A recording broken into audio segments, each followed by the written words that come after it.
Hi, everyone, and welcome back again to another one of my interviews, YouTube interviews, podcast, Podbean podcast. It's been a while since I've done anything.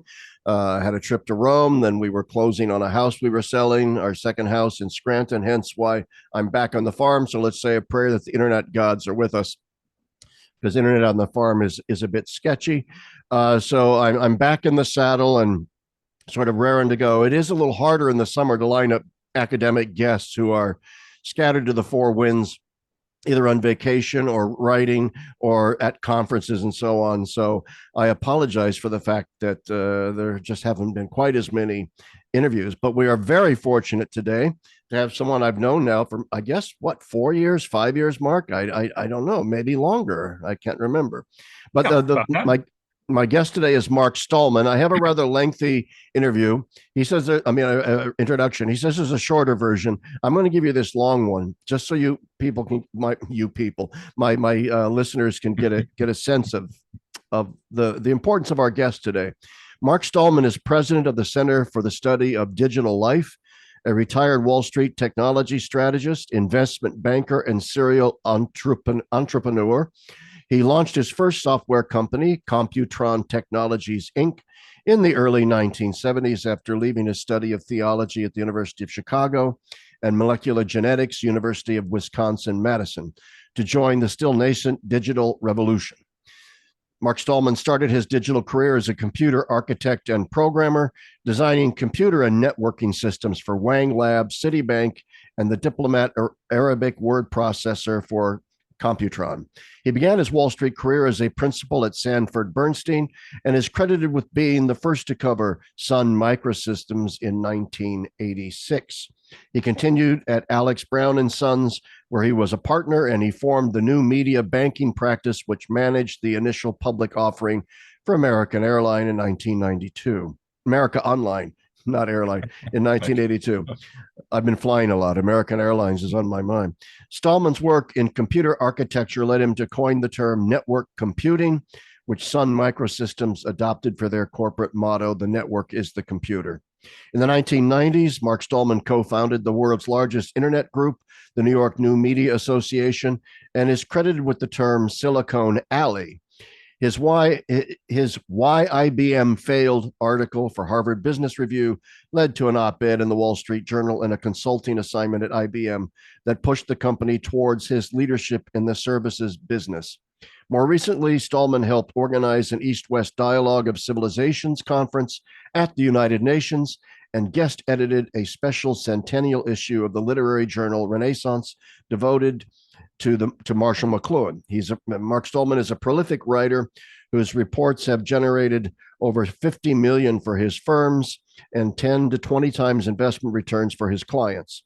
He was on the first Institutional Investor magazine All-American team for microcomputers, has appeared often on CNBC, CNN, and Bloomberg TV, was profiled by Forbes as the futurist, has written for Wired and Information Week, and was a contributing editor at Strategy Plus Business. His godfather was Norbert, is it Wiener or Weiner? Wiener. German is correct. And he considers CSDL to be a continuation of his father's participation in Wiener's Genius Project. Now, I dragged this off the internet. It might be even a little out of date. Is there anything you want to add to that lengthy introduction? We were talking offline about a current project that you're engaged in here this summer. So why don't you briefly add to that lengthy bio and plug what you're doing now? The bio that you found. Oh, first of all, greetings to your audience. Yes. I am certain that some very interesting and interested people will be watching this, and I'm looking forward to dialogue with Larry. Since that bio was published, which in fact was now 8 years ago, on the formation of CSDL, there have been a few things that we've done. The two that are probably most notable is we have begun our own experimental online university entitled Trivium University. It is currently in its shakedown phase. It's online, experimental, My partner in this is the last, I call him the last dean standing. Paul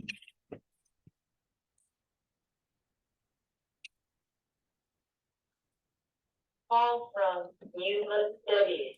Sorry about that. That's okay, no problem. I call him the last dean standing in the Great Books program, where he was associate dean of liberal studies at the University of Chicago. As you probably all know, Great Books has pretty much collapsed today, and they have kept him on as a lecturer, but there isn't the same formal program. That was in the Graham School. So Trivium University has its own website, trivium.university. The second project, which is not in that older bio, is a geopolitical consulting firm. That firm is called Exogenous Inc., and its website is Exogenous Inc., no punctuation.com.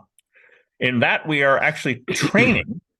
So both of these are educational enterprises, and the training has some overlap, but we're training people in the geopolitics world to deal with something called net assessment, which was at one time the highest level think tank in the U.S. Pentagon.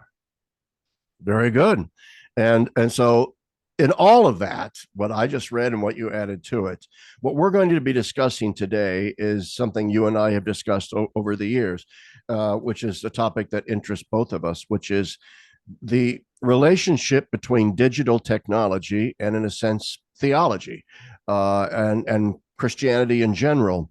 And I mean, it is your claim, I don't want to misstate it, of course, that the digital revolution has, in a sense, taken over everything, and that the church and theology have not taken it seriously enough.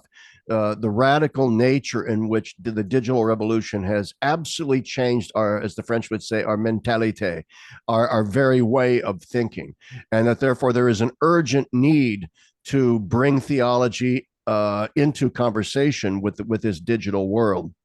All right. So all that being said, that's the broad parameter of what we're talking about today: technology, digital technology, theology, Christianity, evangelizing, all those sorts of things. This could be a 10-hour interview. I don't know. We'll see. Might be at least a multi-part interview.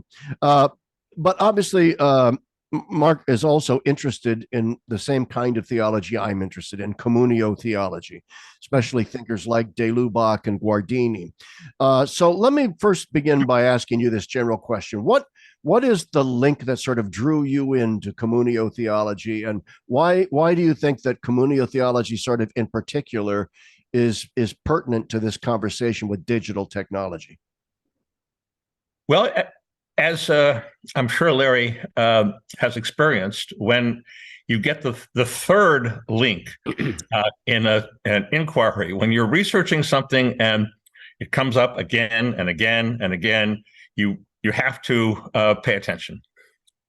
And I would say the first link that drew my attention to communio was Henri Lubac's medieval exegesis.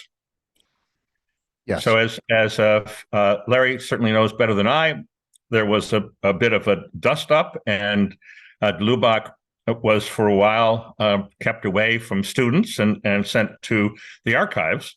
And that had many effects, positive effects. And in particular, it had a role, I believe, in ressourcement. But as it turns out, he wrote a 4-volume study, 3 of which have now been translated into English, and the 4th is in process, under the title Medieval Exegesis, the 4 Senses of Scripture. Right. Now, what does that have to do with technology? As Good it turns question. out, Marshall McLuhan, who we will talk about a bit more as we proceed, Marshall McLuhan, of course, was a English professor, convert, at the age of 24. Hold on a second again, sorry. Do not call me. Bye.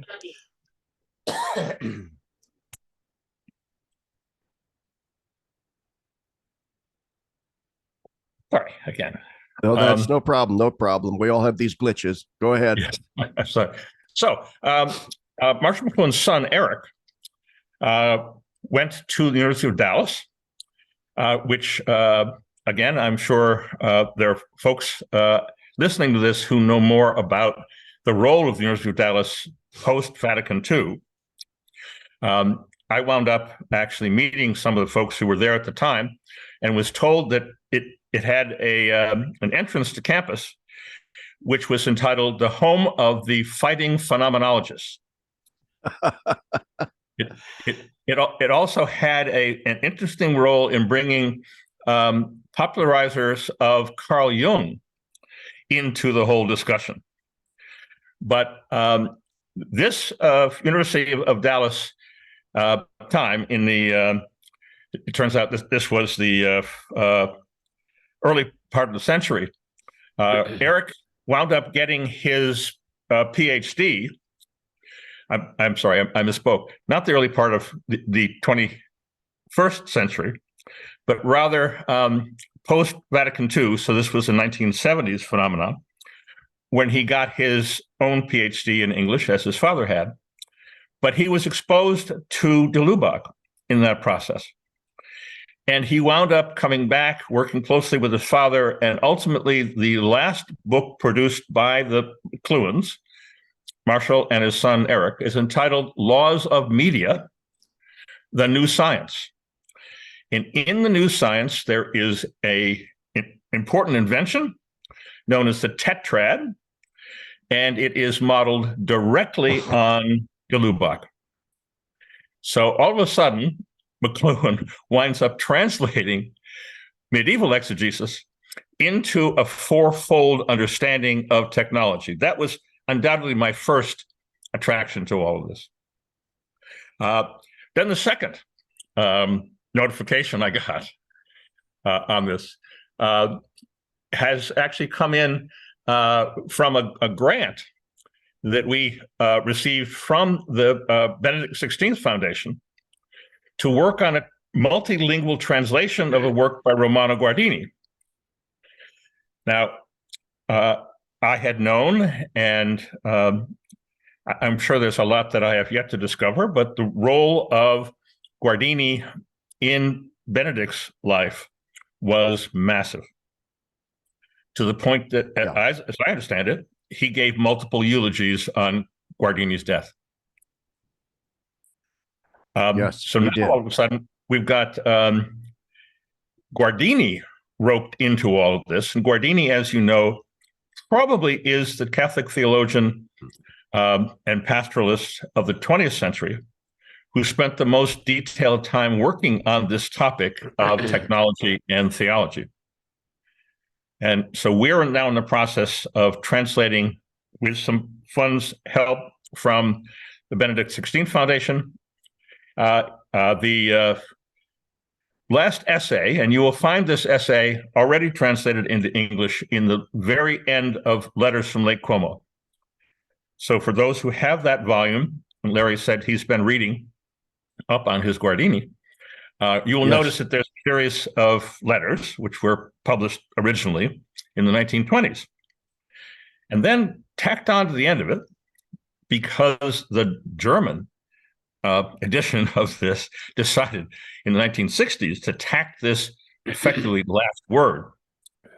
We have Humanity and the Machines. And it is an absolutely marvelous essay. So you can buy it in print now in English. I believe there are some other translations, but we proposed to put them all together under one binding. And this is a discussion that was lecture that was given in 1958 at a technical school in Munich, in München. And it calls for a much deeper study of the issues that are involved here. In addition to that, our relationship to Guardini is one where we have actually staged 2 dramas in which Marshall McLuhan and Guardini meet each other by having their words on the same topics read back and forth as if it was a conversation. We did this initially at Notre Dame in South Bend, and then we did it again in a church basement in Toronto. We had intended to take that dialogue to Rome. And then, as probably many of you have experienced more seriously than I have, Rome is a tricky place. And so things didn't fall out as we had hoped, and there were various university issues and competing events. So hopefully we'll do that one of these days. I would say the third, primarily heads up on my part.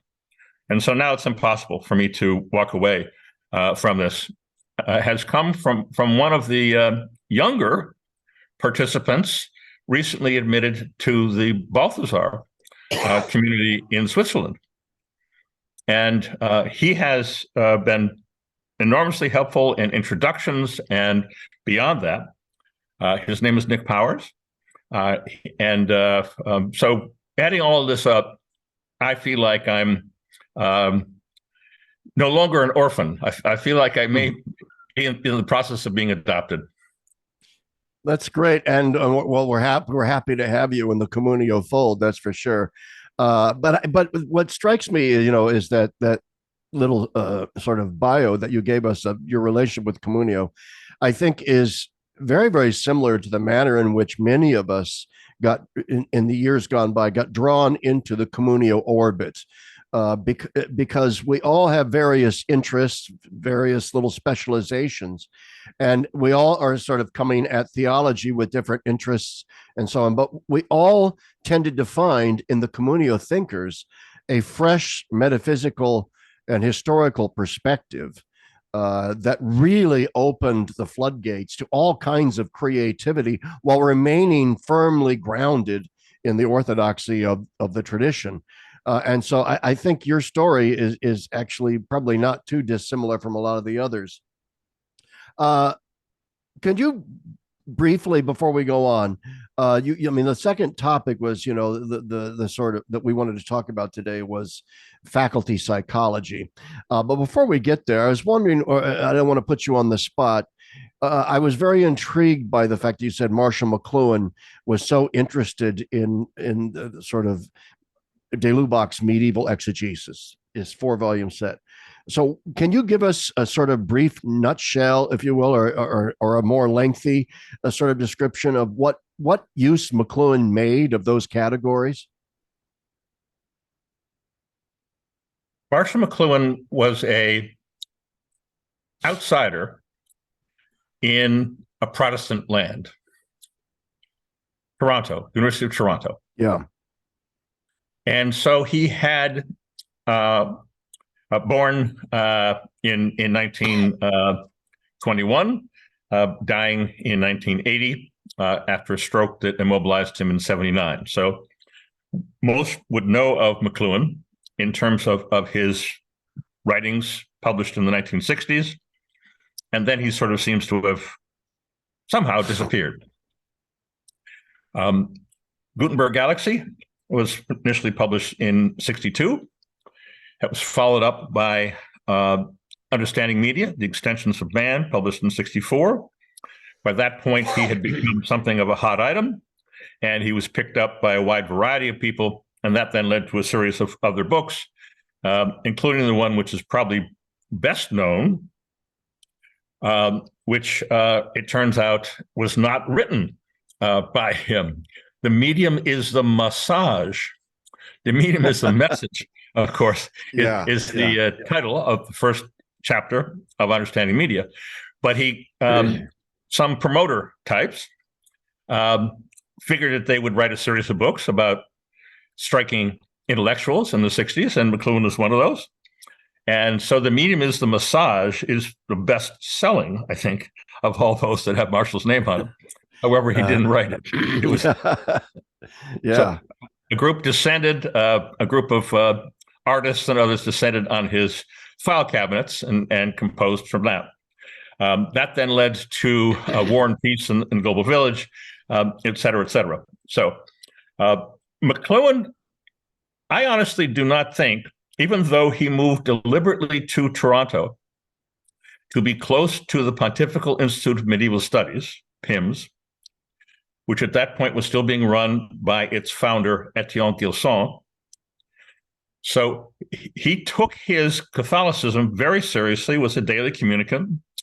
But I don't think, given all of the ins and outs of that time period, that he quite realized that he was a Thomist until the 70s, when a professor at Dallas, Frederick Fritz Williamson, wound up becoming very close with McLuhan. And so there is a shift in McLuhan's writing from knowing he's not talking to a Catholic audience, although the magazine that Larry just cited, Renaissance, which comes out of Marquette, he was on the board of editors there and published some 50 or so reviews, articles, and so forth. So he had that journal predates Communio and may actually have some interesting overlaps. McLuhan decided that, well, this is pretty straightforward. When he went to Cambridge University, where he got his PhD in 1943, titled The Classical Trivium, therefore Trivium University, he has said that when he got to Cambridge in the 1930s, there were only two choices: Catholicism or Marxism. Yeah. Yeah, exactly. Yes. And as we know, many of those who were Marxists turned out to be Russian spies in the end from all of that. But he chose Catholicism, and that set him on a path, I guess a philosophical path, in which so-called Marxist dialectics, thesis, antithesis, and synthesis, which is actually sometimes attributed to Hegel, but it's not exactly Hegel, but it certainly is Leninish. And I believe that to this day, students who go through the educational system in Russia are drilled on that dialectic. So okay. Marshall had set out in many ways to undermine that. And so the only way you can deal with three, and by the way, Marshall was quite clever. He would often actually pose for photographs with his hand sort of out of the focal point, but gesturing this for the Trinity. But if you're going to... Wait, hang on a second. For those who are just listening and not watching, Mark Stahlman just held up three middle fingers as the signal that Marshall McLuhan was sending. Okay, so go ahead, Mark. Right. So if you're going to deal with a threefold sequential dialectic, Marshall, I think, correctly understood that the only way to really do that is with a fourfold simultaneous dialectic. So instead of this being progressive,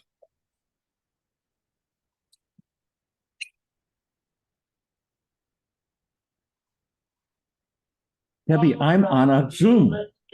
I'm being interviewed. Why are you calling me? Stop it.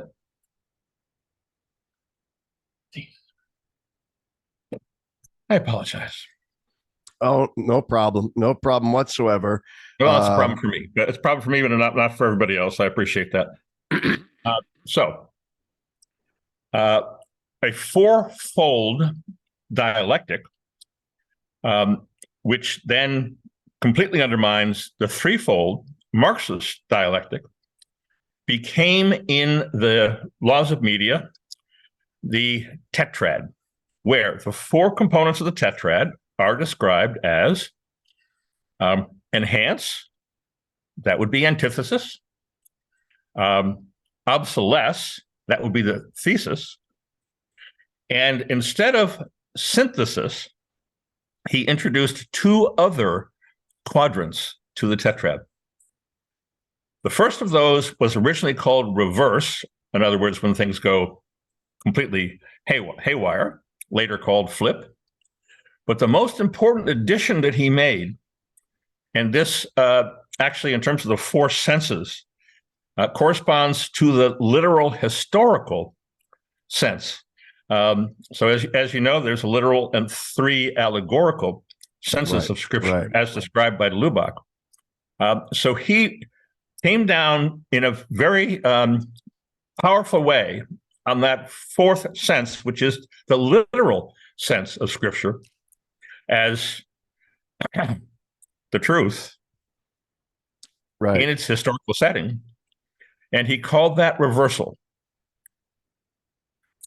And this, retrieval, not reversal. Okay. The retrieval quadrant is where we bring back from our previous experiences, where we bring back from our knowledge, memory of history. And that then utterly reshapes the other 3 quadrants. So this final work of the McLuhan family, Marshall did not write the book, but he worked through the 70s after he was canceled. McLuhan is one of the early victims of that phenomenon. And it winds up in very rich fashion, written largely by the son, Eric, on the basis of Lubach's 4 senses of Scripture. It winds up in the book Laws of Media, The New Science, published in 1988, posthumous to McLuhan's death in 1980. Very good. What that really underscores is what a Renaissance man Marshall McLuhan really was in so many ways. And also then what a synthetic thinker he was, synthetic and systematic, where he could draw all of these disparate ideas together into a coherent whole, into a coherent picture that was actually something new and creative. I really think, I had to thank you for sort of reintroducing me to Marshall McLuhan. He was somebody I read years and years and years ago and then sort of set aside. And then it was through my friendship with you that I suddenly said, well, if Mark thinks McLuhan is still worth reading, then he must be. And so I have read a few things by him, mostly things you've sent me here and there, but I haven't completely dug down deeply into his thought as I had hoped to before this interview. Things have intervened. Trips to Rome had to be done, and so on. But anyway, so here we are, and I think that what I want to leave the listeners here with is just the importance, I think, of not dismissing thinkers because they're 60 years in the past, 70 years. Like my guy, Hans Urs von Balthasar, has now been dead, for 40 years or so. Not quite, but, and, why should we read Guardini? My God, his heyday was in the 30s or something, 40s. But it just drives home the fact that these ideas are perennial. And because so many of them in their time were kind of canceled in various ways, their retrieval now is all the more important because they didn't have the impact during their time that they should have because they were ahead of their time. And now is their time. All right. Their time is now. The way I put this is we are no longer pushing a rock up a hill. Guardini and many others had difficulties with Rome. They had difficulties with various orders, and they were in a Sisyphean sort of situation. Sisyphean situation. Yes. Now we are in a radically different environment. And the way I would describe it is instead of pushing a rock up a hill every day, knowing that it's going to roll back down on you anyway, we're over the top of the hill. We're now in a very different circumstance. Now the issue we have to worry about are landslides and snow crashes. The ground has become so fragile that really large phenomena can come together very quickly. And I think it's obviously important that we take advantage of the legacy that we've been granted by people who fought every day and absolutely to apply it in a situation radically different. I couldn't agree more. And before we get then into the sort of the second topic on my list here that you provided to me, and I agree with the dropping of faculty psychology in the modernist crisis. Excuse me, I have a cough, allergies. I apologize for that, but I want to briefly bring to my listeners, my viewers, uh, something that we teased them with at the very beginning of this, which is the importance of the digital revolution. So maybe you can talk about that a little bit before we move on to these other topics that you listed. Why do you think it is? First off, what is the digital revolution? And then second, why has it changed everything, and why is that important? Human beings, all of us, must work through a series of stages of development. Whether we want to give credit to Jean Piaget or others, whether we want to specify that these stages don't necessarily apply in a rigid fashion, that's all fine. And yet, the baby cannot live by themselves, cannot speak, cannot participate in society yet. So we have to form them. So the formation of a human being eventually brings them to a confrontation with the wider world. Hopefully they are relatively protected and shielded in their infancy.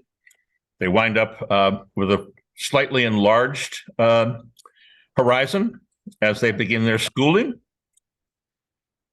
But there's a point that comes when the human being has to sort out what is the structure of this world that I've been born into.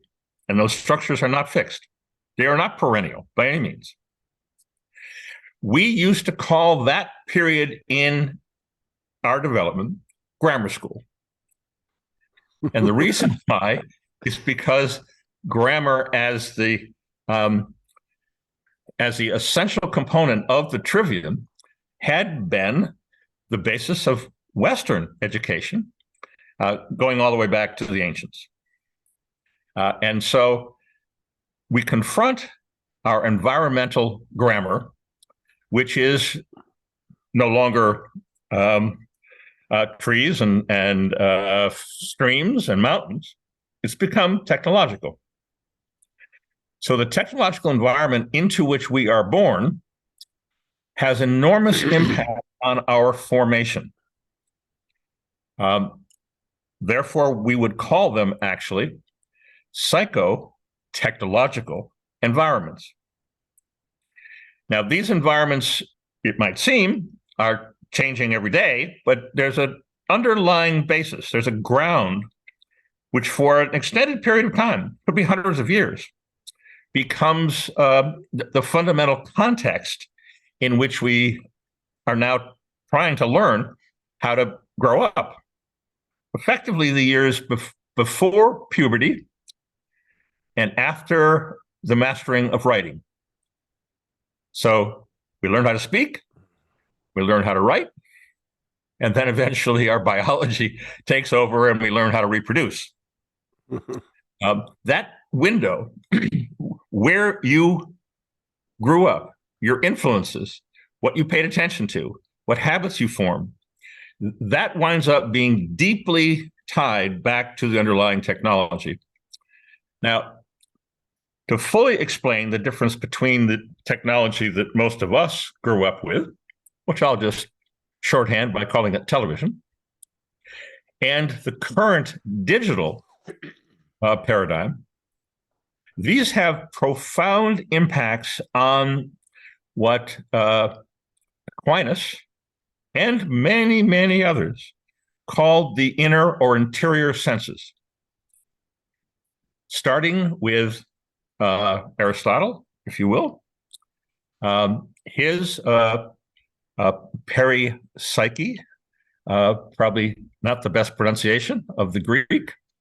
Dionema is the name that most people know it by, its Latin name. And then ultimately the correct English translation would be on the soul.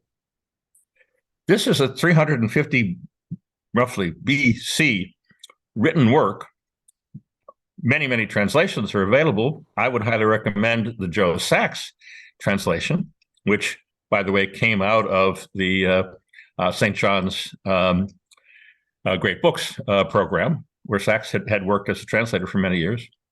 It's a marvelous translation, not just because of the way he deals with the Greek as a translator, but he goes out of his way to provide glossaries in Greek and in English, as well as a lot of commentary. Aristotle is not easy. Aristotle can be mistranslated, and often is. And so this is obviously the situation that Aquinas found himself in, as he in fact hired translators to bring all this to focus. Sorry for the long-winded introduction here, but as it turns out, those interior senses, which most people who have studied this point to Summa Theologica, Book 1, Question 78, Article 4, are the interior senses properly distinguished in the standard English translation now. That, in the hands of Thomas, became particularly, I would just reference for you, I'm sure many of you are quite advanced in this, but Thomas wrote a commentary on Aristotle's De Anima. And that is an enormously rich place to look for theological intersections, because it is in those interior senses, as we are between writing and puberty, as we are in grammar school, properly grammar school, that is the time period in our human development where we pretty much form our biases, our habits, our the foundation, the formation, which we'll keep for the rest of our lives. And so with that as prologue, the fundamental thing here is that digital radically changes those interior senses. It turns out that the first, quote, digital generation isn't us. We grew up under the conditions of television. Yes. But the first generation who did grow up under digital conditions is typically referred to by the marketeers, because they're the ones who draw these demarcations because they want to sell things to people. It's typically called Gen Z. So the sequence, Gen X, there was no Gen Y. It's typically referred to as millennials. Both of my children are millennials. And then Gen Z, which are roughly people between the age of 12 and 25 today, to be followed by what the marketeers call the alpha and beta generations.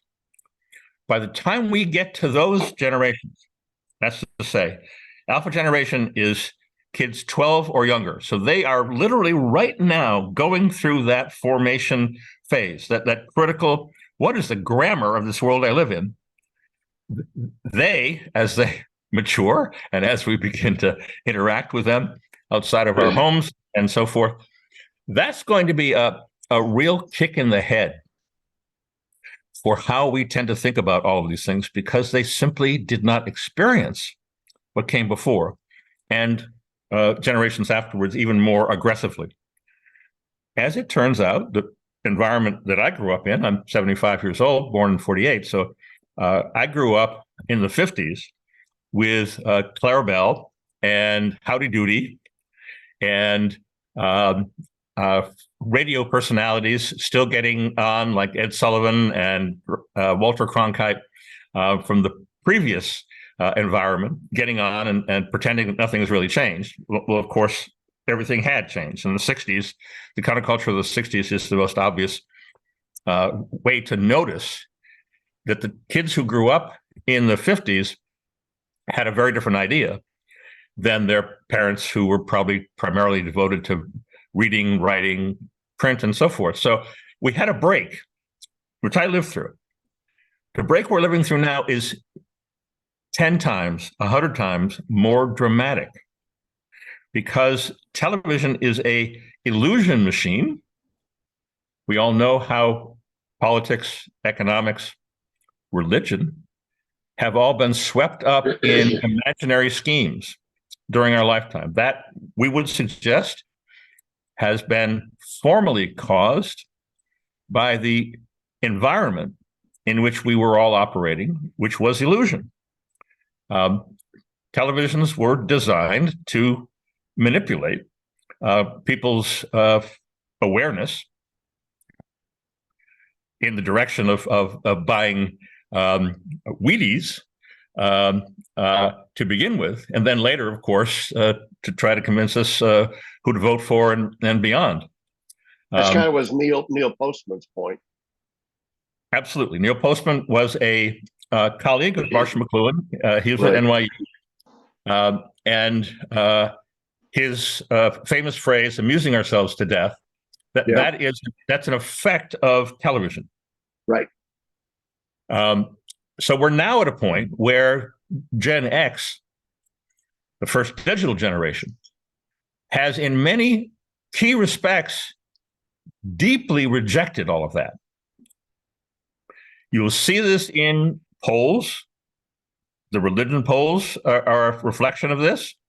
The trust barometers are a reflection of this. The wholesale lack of trust of institutions is a rejection of this decades-long manipulative environment.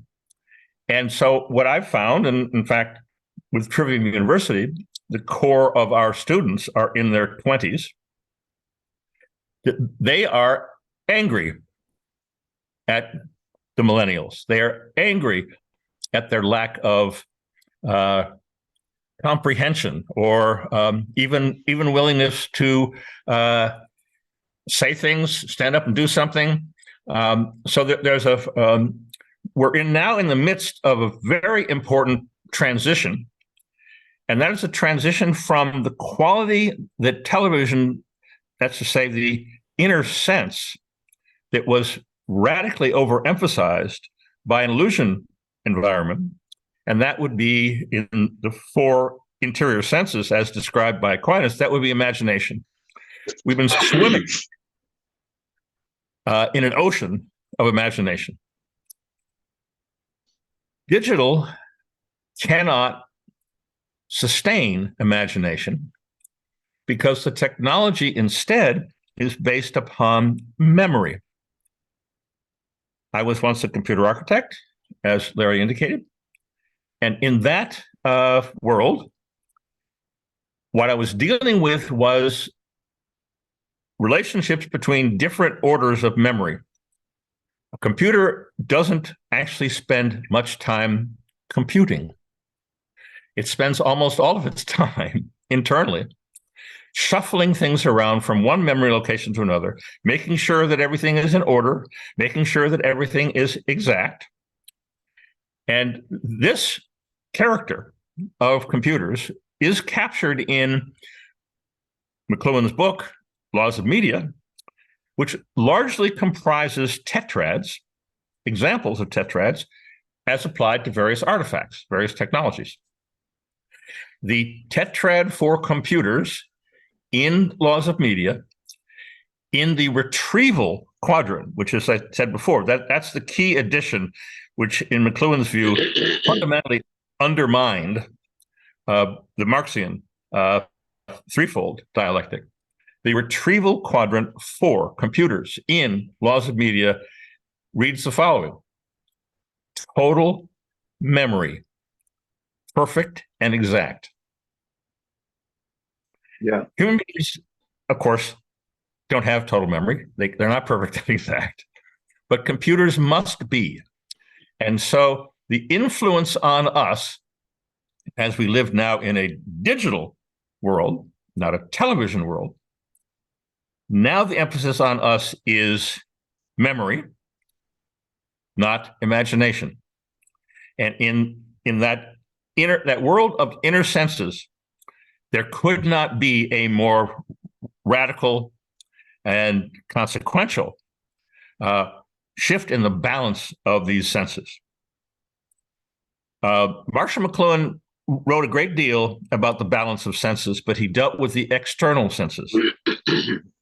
He was unaware, for reasons we could get into, because the church abandoned the inner senses, initially in the modernist crisis, but later with the history that came afterwards. Let me read one sentence here. I'm sure you're all familiar, or many of you are familiar, with the early 20th century Catholic Encyclopedia. So this was effectively the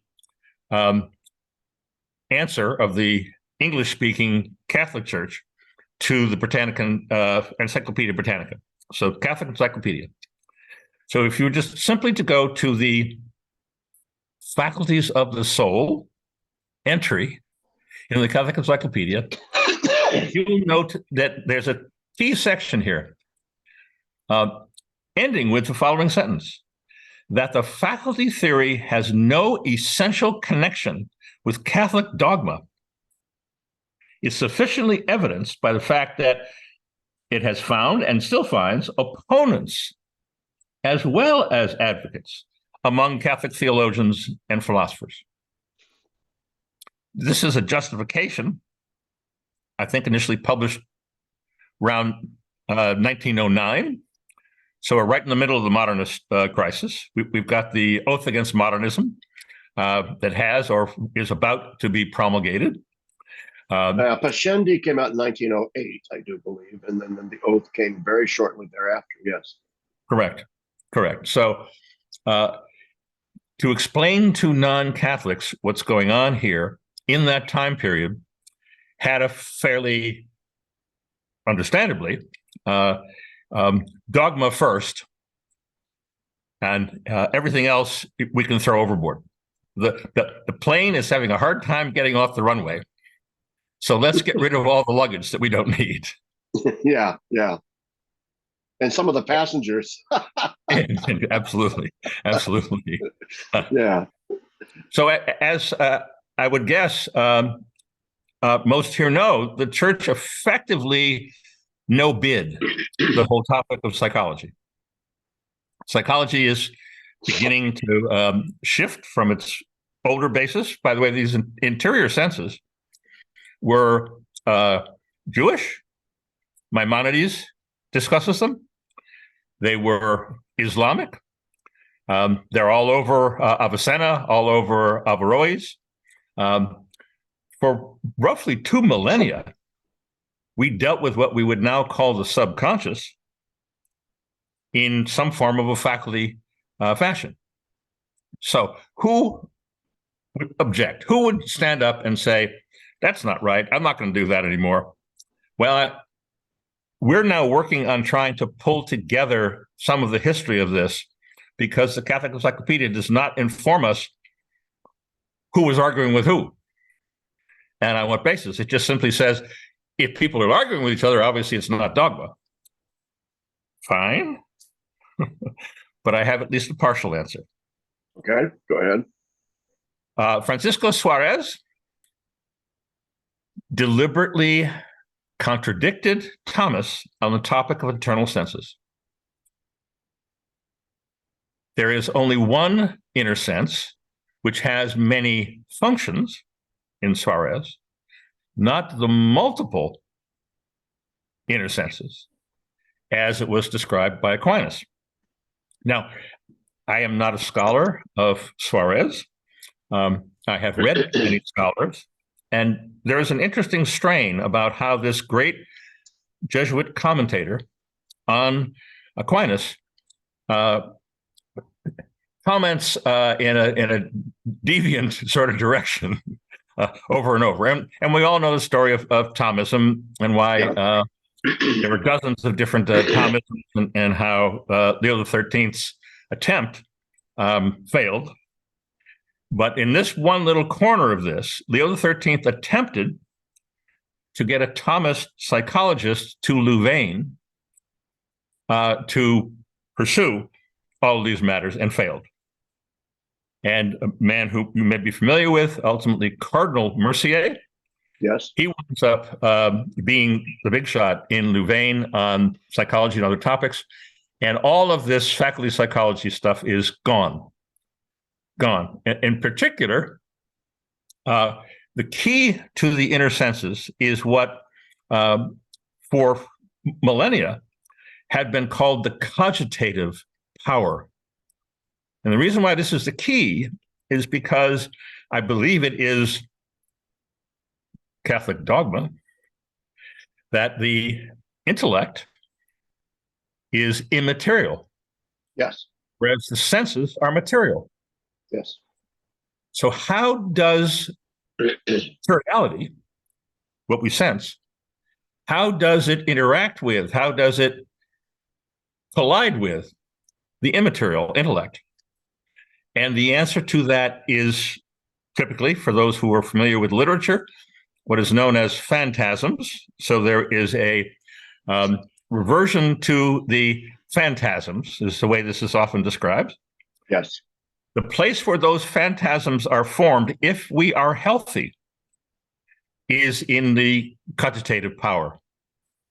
If we ignore it altogether, if instead we allow ourselves to be flooded with fantasies, which is what happens when you're imbalanced, when the imagination and memory are imbalanced, then you wind up with the world in which we now live.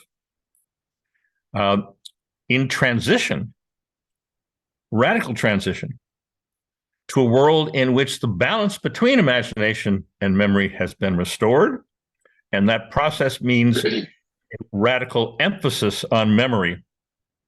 And the most important topic which digital has placed in front of humanity is, what does it mean to be human?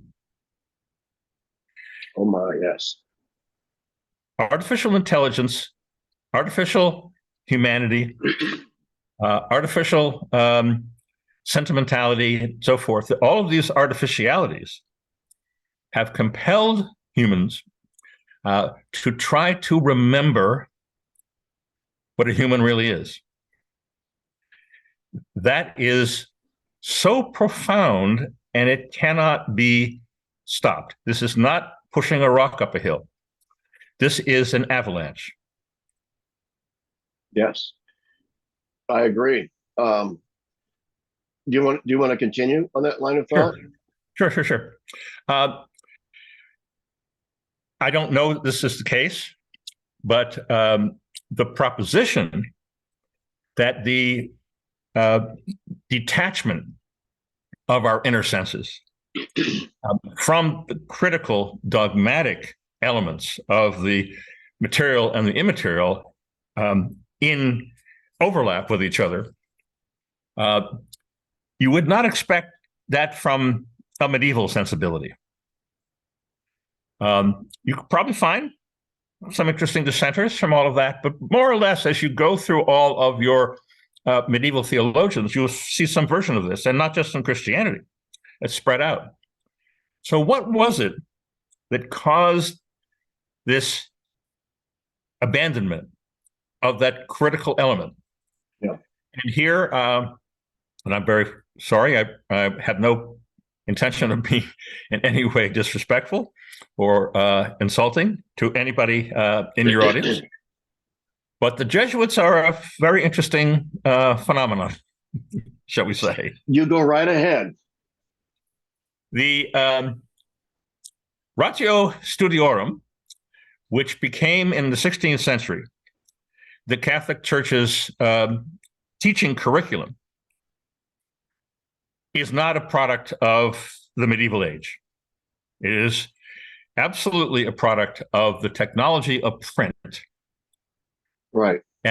And so not only is it printed, not only are the exercises printed, not only was the church a very early promoter of the printing press, in part for its use as printing indulgences,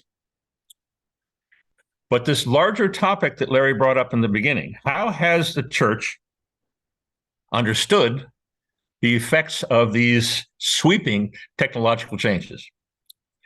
the shift from a scribal or medieval world, which we are retrieving through Resource Mall and many other activities, the shift between that and a print-based world, which is the environment in which the Jesuits came up, is a probably not talked about enough component of our own history. Yeah. As we know, the Jesuits, of course, were formed in Paris, but they were Spanish. Why? Yes. And the most straightforward answer that I've been able to glean here is that if the Jesuits had attempted to put together a new teaching order in Spain, they would not have survived the crib. Yeah, there were other heavier hitters already there. The conflict between the Dominicans and the Jesuits appears in so many places. So one of the things that we have done some very deep research on in our geopolitical efforts is China. So I'm quite familiar with Matteo Ricci, the first Jesuit who really succeeded in his mission to China, getting all the way to Beijing and having the old observatory, astronomical observatory, given to his charge. And then there is the effort to try to convince Leibniz that the Chinese are proto-Christian. So there are swirling currents of history here as we change the underlying technologies. But I would suggest that in many ways, the church lost many of the key aspects of its original character as a result of the printing press. Printing press, of course, gave us the Reformation. In a certain sense, the church had to, if you can't beat them, join them and outdo the Protestants in many directions. That's an important history to recognize, largely because we're going through the same thing now. Jesuits were print. We're all familiar with what you might call the electric Catholics. And that's the modernist crisis. It is really a pushback by Pius X and many others against electricity and the effects of electricity. And we have been living through councils and enormous amounts of strife as we've tried to reconcile that. Here's where communio becomes so crucially important, but has not yet, to best of my knowledge, been able to address these questions. There is one issue that I've found of the journal Communio, which was meant to discuss the topic of technology. Right. It was George Parker Grant is in there. Yes, summer of 1978. Yes, I believe. And that, by the way, is one of the issues that has long since sold out. So if you went to buy one now, you're going to get a PDF. Yeah. You're not even going to get a Xerox copy. Unfortunately, that issue does not really take the task on. And the author who wrote an essay in there, who I know best, is Walter Ong, S.J. And Walter Ong was a student of Marshall McLuhan. Marshall McLuhan supervised his master's thesis and gave him the subject, the title, for his eventual 1956 Harvard dissertation on Ramos, Peter Ramos, and the end of dialogue and the rise of method. So, honestly, I think that the opportunity now for the Communio community to revisit some of these critical issues will be a massive opportunity if we can look at this honestly and with charity towards one another. We all have a great deal to learn. And my hope, in fact, is that for the first time ever, McLuhan winds up getting, maybe Larry, maybe some others who are listening to this, winds up getting the theological attention that he should have a long time ago. Oh, I hope that's true. I would point out with regard to Communio that even though there was only sort of one issue that has been devoted to that in the whole issue, there have been a smattering of articles down through the decades by various authors on the subject. I'm thinking, for example, of a friend of mine who teaches at the John Paul II Institute in Washington right now, and a frequent contributor to Communio, and that would be Michael Hanby. I don't know if you're familiar with the works of Michael Hanby. I'm not. No. He has a book out called "No God? No Science," and Okay. and he deals with the issue of theology and the technological paradigm quite a bit in his Communio articles and in that book. And I imagine that in some ways the philosophy of David C. Schindler, the son of David L. Schindler, touches. It doesn't deal with the issue directly, but it sort of has ramifications for all those things. But I want to come back. And also, I would add to that list, if you don't mind, No, Cyril O'Regan. No, Cyril yes. O'Regan at Notre Dame. Yes. And he's partway through, I think, a 7-volume work on modernism and Gnosticism, which is important to notice in this, because the illusions that the television era brought us have absolutely emphasized Gnosticism. Francis has begun, in fact, publicly to talk about this. Benedict has a few homilies in which it's brought up, but it has only gotten worse and worse. And perhaps at another time we will come back together. But I want to talk about artificial intelligence and those who are interested in replacing human beings with something more perfect. So the aspect of Gnosticism, which is not just simply the Manichaean distinction, but rather the self-deification, rather the elevation of a human being to becoming God-like, misunderstanding the crucial passages about being made in the image and likeness of God.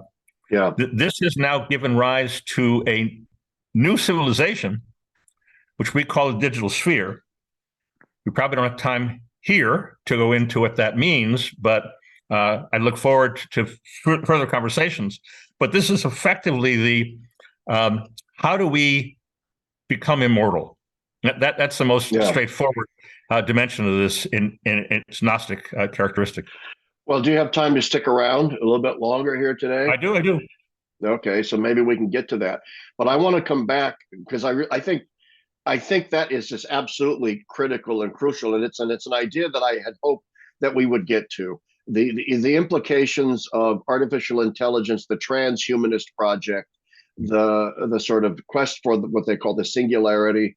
I think that's all very, very much on the agenda of things that need to be discussed. But before we do, I want to come back because maybe the viewers and listeners are missing a connection here that I'm not certain we completely made. And that is, okay, television was the realm of illusion, which pertains to the realm of the imagination.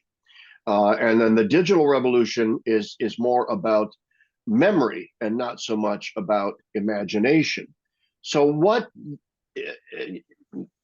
would your claim be in terms of the interior senses?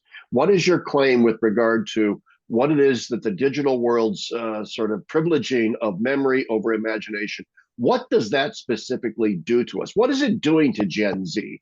How do we tailor our preaching as a church to a generation formed by this sort of digital emphasis on memory?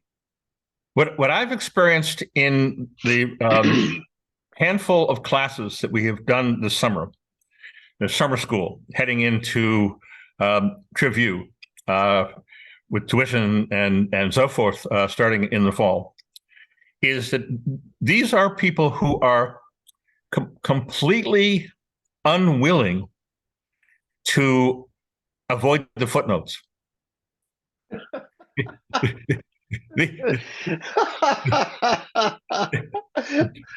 I'm guilty of that.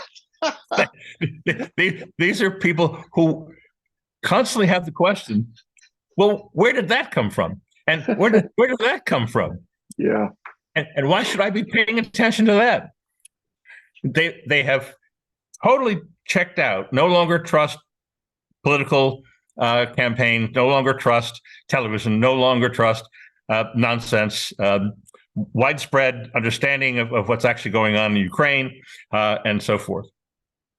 Not universal by any means, but a shockingly large percentage of them. And as I say, it's going to get more and more notable. So in effect, what this has done is turned people into their own independently researched resource mall movements. Okay. Yes. So we now have millions of people who on their own have said, I don't buy the story. I don't the story that they have been telling me since I was a kid, it just doesn't work. So I'm going to have to figure it out myself. I'm going to have to find some friends to figure it out with. But we're in a period, an early version of it, which will only become more intense. We're in a period of, I am fascinated with classical thinking. So you remember the juxtaposition, which was quite notable, particularly in the early days of print, between the ancients and the moderns. That was one way that the shift from the scribal environment was characterized as it moved into the print environment. So there's this group of people with ancient thinking, and we really don't need to pay much attention to that. We're modern now, and now we can go with Descartes or go with take your pick. Where we can mathematize all of these things, which are not logical, they're actually analogical, but the shift from analogy to logic, with Descartes typically being the poster boy for that sort of shift, that took over in the West. Important to note here, at some point we may get a chance to talk about the East, but print doesn't happen if you have a logographic character set. Chinese can't be printed in the way we can with the alphabet. So a divergence, East and West, occurred at that point. So the specific way that this works is that people are tired of playing games.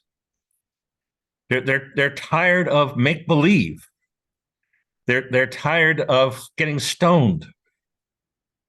Right. Doesn't mean that they're going to stop doing any of that 100%, but they know they look around, they see their peers, they see their older siblings, and they see that at least are beginning to focus on the destruction associated with that. So this is a sensibility shift. This is our subconscious, as we would say in modern psychology, or our inner senses, as it was described in scribal times. There's an enormous amount of destruction of psyches now underway. It is impossible for that to be ignored anymore. Right. The mental health crisis of undergraduates, the massive amount of antidepressants and other drugs being handed out by university administrations, the deep concerns about waves of suicides and so forth. This is no longer something that can be ignored. But what is the cause of that? I mean, is the cause of that?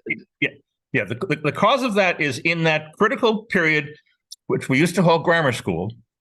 Right. As we're trying to sort out the structures of the world in which we live, we are noticing the structures that are generated by television and imagination are radically different structures. Okay, now exactly. So it's a kind of resentment.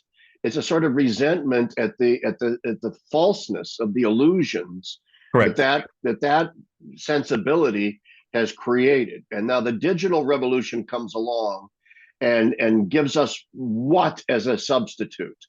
Obviously, a diminishment of a distrust of imagination and the institutions that went with that. Is that what digital has created? A distrust of the millennial generation, a distrust in terms of parents who allowed you to go into this, a distrust of the institutions that were based upon all of this. And the alternative is now I will have to figure this out myself. Now, I can't trust any of that anymore. I'm going to have to actually do some serious reading here.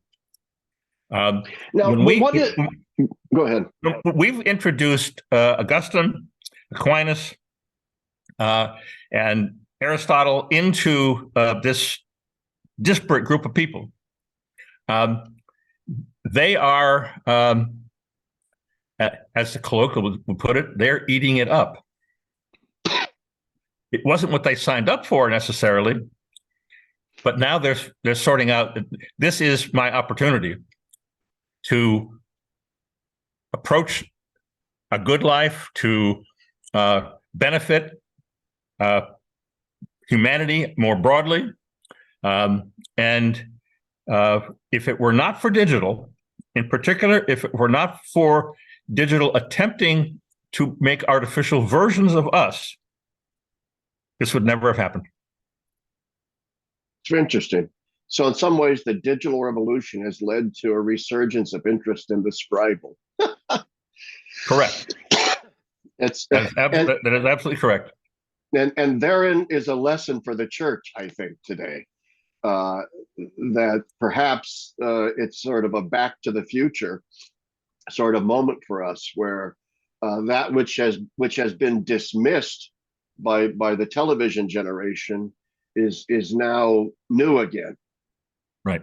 That's right. You know, that's very interesting. Okay, so we have probably about 10 or 15 minutes left. So we're obviously going to have another episode to discuss, I think, in more detail. By the way, is my sound okay? Because my microphone, my main microphone cut out on me. So now I'm just using these things. Your sound is fine. Good. Okay. A bit nasal, perhaps. Yeah. No, that is because these earbuds are now doing the work. You know, once again, we're talking digital technology. And as I was speaking, I just got a message that came across my screen saying it's now defaulted to your power beat and away from your fancy $800 microphone. So much for that. And I didn't have time to fix it. But anyway, as long as you can hear me, this notion that digital is trying to create, a newer, better version of us. Is that something? Let's start with this. That was inherent in the inner logic of digital from the get-go? Yes. My godfather, as you noted in the original introduction, was Norbert Wiener. Right. At a drinking party in Cambridge, Massachusetts, Norbert Wiener and a handful of his friends, including my father, who was his protege, coined the term cybernetics. Wow. There was actually an earlier coinage. It all stems, of course, from the Greek figure of Kybernetes. But the next thing that Norbert Wiener did after publishing in 1948 the book Cybernetics, he was already well into this process by then. He then published a book called The Human Use of Human Beings. Still in print, however, the book that is now in print is radically different from the original book that he wrote and published in 1950. And that was his essential attack on the attempt to reduce human beings to equations. The form of psychology which grew up in the 1950s in the wake of this is called cognitive psychology. It directly equates human beings with information processors or computers. What I have said on many occasions is I was once a computer architect, and I'm a father.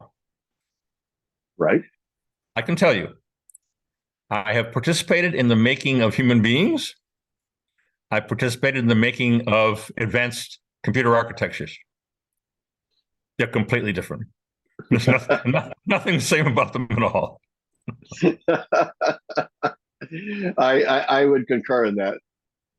And so what is happening now, exactly as Thomas Kuhn, who published in 1962 his Structure of Scientific Revolutions. So here we're back to using this critical word structure. Why don't we substitute grammar? The grammar of scientific revolutions. And he got at least a part of it right. I cannot identify a single scientific field today that is not taken seriously what used to be simply dismissed as gadflies. Where the entire edifice, the last century plus of scientific endeavor, is now in the process of crumbling. Biology, really thoughtful biologists today cannot be neo-Darwinians.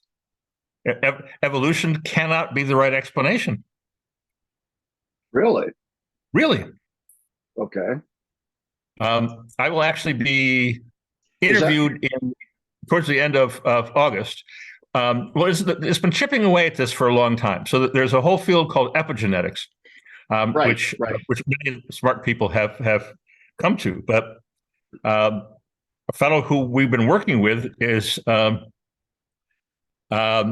written a book about the intentionality of evolution. That evolution has a teleology, has a purpose to it.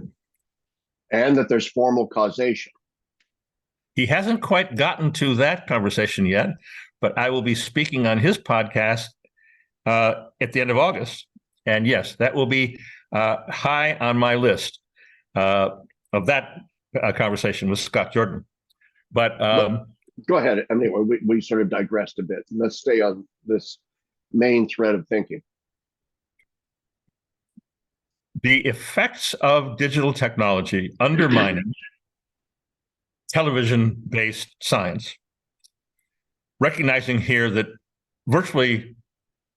a very large component of social science has moved into the realm of irreproducibility. These studies that are being published simply cannot be reproduced. Furthermore, statistics is not causality, obviously. Right. So why are we swimming in statistics? Because you cannot take populations of humans and put them in a laboratory situation as much as we try. So we have to do statistical aggregates. Did you die of smoking? No one knows. So much of today's medicine winds up with the nobody knows answer. Right. Will we see a revival of Galen? Will we see a revival of the four humors? Absolutely. There might be different humors, though. I think that very well might be. But as long as there's a good humor in there, I'll be happy. Physics has collapsed. Physicists, no physicists. The most popular television show in the past decade was a show, in terms of ratings and spinoffs and so forth, was a show called Big Bang Theory. Yeah. Big Bang Theory, the main character there is a physicist at Caltech pursuing string theory. As becomes clear throughout the 10 or so seasons of Big Bang, doesn't work. String theory is a hoax. Yeah. Yeah. And so medicine, social science, physics, biology, mathematics, these are all now their fundamental assumptions are being deeply, deeply questioned. Why? What made that happen? So we have generations of kids, and we're noticing radical changes in how they're viewing things. We have a massive edifice of scientific effort, which is, according to the people who are in those realms, those fields, their own assessment is this whole thing has gone haywire. Yeah, well, the paradigms are collapsing all over the scientific world. Correct. We have geopolitical risks in which we're living now on the edge of potential World War III. Yes. What happened to globalism? It's gone. Nobody talks about it anymore. But that's an interesting conversation. Why is globalism gone? But go on. Right. Well, the simple answer to that is globalism was based on the technology of satellites. And satellites were brought in to beam the BBC television into everybody's home. Now people don't want BBC television anymore. Yeah, you're right. Correct. Well, all of this points to the fact, sort of returning to where we began, we probably should call it quits here pretty soon, which is that we are currently undergoing a massive sea change in our way of understanding existence and reality. And I think the genius of your approach and what you've been on about, as they say in the UK, what you've been on about for many decades now, is that shifts in technology have gone hand in hand with shifts in precisely how we view reality. And we have not yet even begun to pay enough attention to the manner in which modern digital technology has not only shifted our way of viewing reality, but is making it almost impossible to conceive of a different way of viewing reality. And perhaps that's something we can talk about in a future installment. With the death of imagination, we can't even, that's the hegemonic control that this system currently has on us. We cannot even now break out of it because of our interior senses being so attenuated and destroyed that we can't even imagine these things anymore. So we're in kind of a deep pickle. And then the next step, of course, is artificial intelligence. And I mean, we could talk at length about, is it what we mean by intelligence for starters, and go on. So let's save that for next time. But before we end, are there any loose ends you want to tie up? Any sort of last things you want to say? Immediately after World War II, Romano Guardini, finally in Munich, delivered a series of lectures which have been published under the title, The End of the Modern World. I just reread that book. On the plane to Rome, I reread that. We must consider the reality that we are no longer modern. Yes, I could not agree more. And there's a great introduction to the latest version of that book that drives this point home beautifully. Yes. The original version of that had Fritz Willemsen, the man who ultimately took Marshall McLuhan under his wing and taught him a thing or two. Yeah. If that's the one you're talking about. That is the one I'm talking about, Willemsen's introduction. And he points out quite clearly that for Guardini, I mean, look at the title of the book, The End of the Modern World. That Guardini takes a very scorched earth mentality towards this notion that modernity still represents the mentality of the world today, and that Guardini is unsparing in his analysis of what this means. That what it entails is a kind of nihilism. What it entails is, in a sense, the destruction of almost everything, and in a very scary sense, the complete inability of the gospel to penetrate this unless we approach the world with eyes wide open to the destruction that has been brought upon us. It's an absolutely fascinating book that I wish everybody would read. The second series of lectures, as you know, and is included in the current ISI print, was entitled Power and Responsibility. Yes. And that is where the Gen Z, where those of us who are beginning to talk about these topics find ourselves. We have been overtaken by irresponsible, power-hungry characters worldwide. It is our responsibility to take that power and put it to God's purposes, not to man's. Why don't we end on that note right there? It is our responsibility to take that power and put it to God's purposes and not to man's. And I like that ending. We absolutely, Mark, we must do part two of this. It's absolutely endlessly fascinating talking to you, not just your warmth, your friendship, your intelligence, but your background. It is very true, as both you and I'm in my 60s, you're in your 70s. With age does come, I don't know if it's wisdom, but it's certainly perspective and a long view that I think that it's important. And I think your voice is an important one. So thanks for coming on to this. I thought this was fantastic. And until next time, everyone, thank you, Mark, for coming on the show. Thank you, Larry, very much.